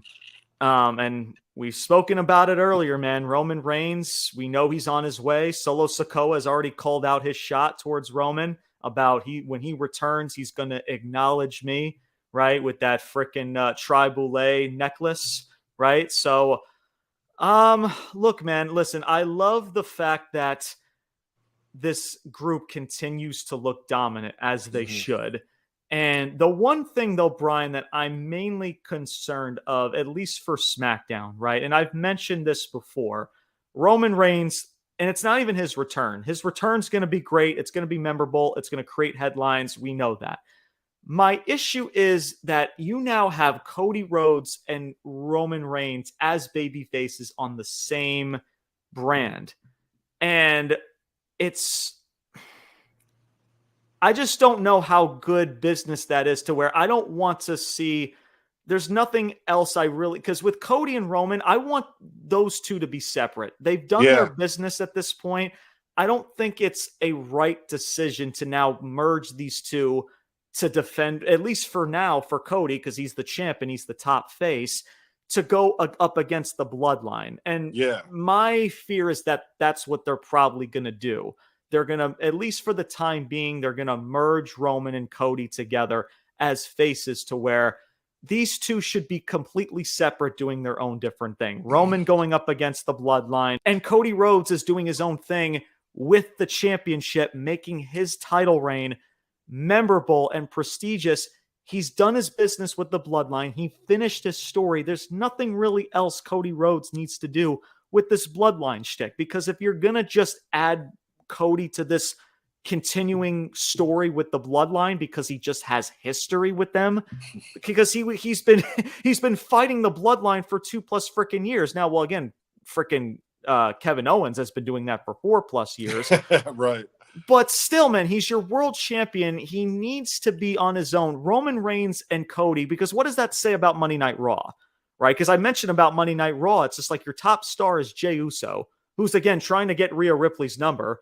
And you have freaking a Seth Rollins, who's weirdly trying to merge with Punk and Drew. Outside of that, there's no faces. So it just doesn't make business sense for both of these two to be on the same brand. So I don't know. And we'll see where this bloodline storyline goes.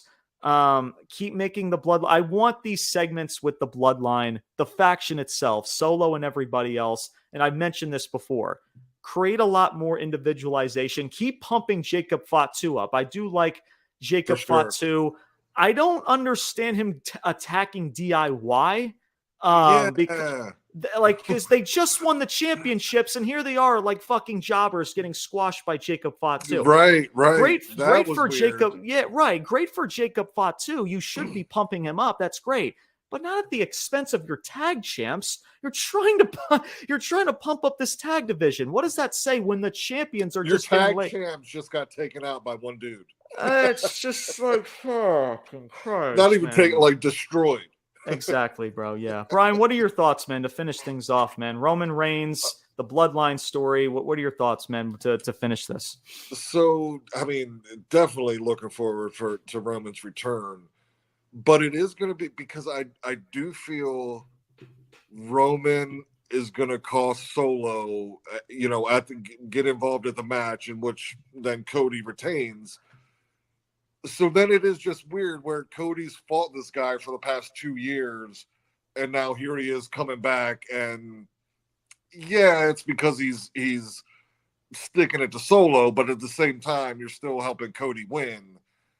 So you're right. Like I don't want Cody doesn't at this point once Roman is back, like Cody doesn't need to be involved with the bloodline at all. I agree. None of them. So, I don't know. Same brands. I don't know if,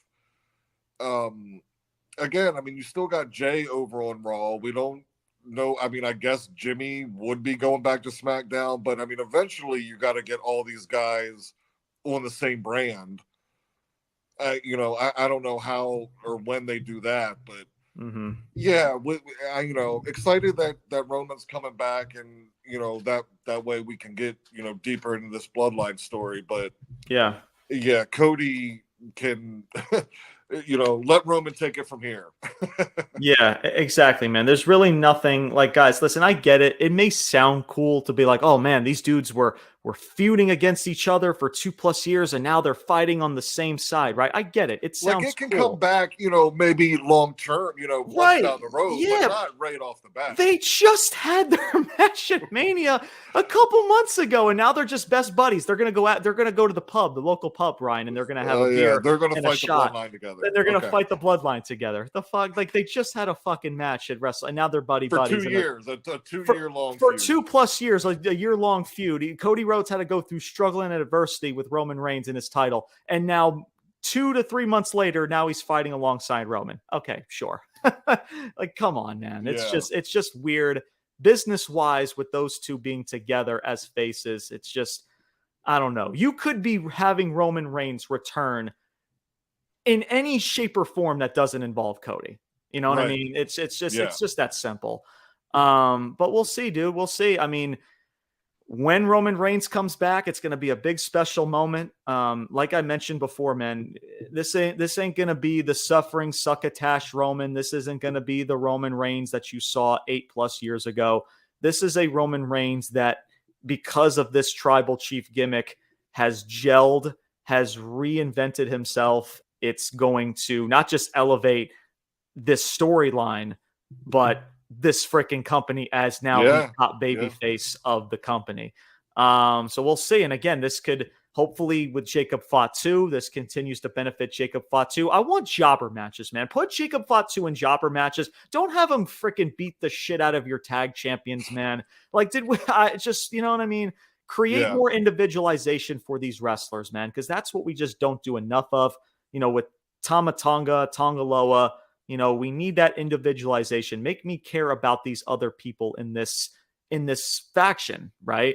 I don't think they're going to do that. I just think the main focal point is going to be about Solo, Jacob Fatu to a certain extent, because who knows, they could pull the trigger, because the way they planted seeds of like how Jacob Fatu was looking at Solo with his hands together, and he's in the background. You could see Solo is giving him that look. So maybe you can use that to tell a story. So who knows, man? I mean, look, there's a lot of avenues to go, but I just hope that this doesn't get redundant, especially going into War Games. You know what I mean? Going into War Games, like once Roman Reigns returns, it's a big moment. We know it's going to be a big moment. Then what?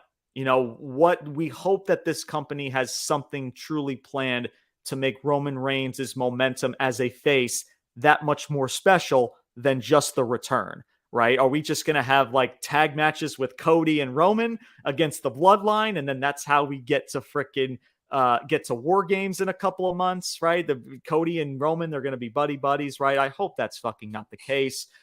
So we'll see. I mean, I'm hopeful, and I want to see everybody benefit from this. That includes Solo, even though getting into this position has been fucking weird, especially the way he's lost so many matches, and now he's gotten into this role and nobody's really that connected with Solo because he just comes off as the fall guy. So I don't know, but we'll see. But that's going to do it, folks, for this episode. We were all over the place today, but I appreciate everybody. Once again, I apologize for, we've spoken about episodes coming out for Money in the Bank and everything. And again, shit hit the fan, and I apologize to all of you guys, but hopefully this episode was entertaining. You guys enjoy this episode and everything, but we will be,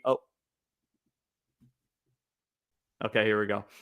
So that's going to do it, folks. Thank you guys so much. Once again, I apologize. This was a random, crazy episode, but things will get back to normal. We will talk about SmackDown and everything else coming up this weekend, as well as we got SummerSlam. We got AEW All In. Lots of good stuff to cover. So make sure you guys stay tuned for it, man. Follow us on Instagram and TikTok. That is Ruthless_Talk. And your boys are back. Stay tuned for more content to come. Brian, any final thoughts before we end this show? Just glad to be back talking wrestling, man. It's been a little bit, and a lot's happened, man, but glad to be back, dude. That's going to do it for today's episode, everybody. My name is James Porcelli.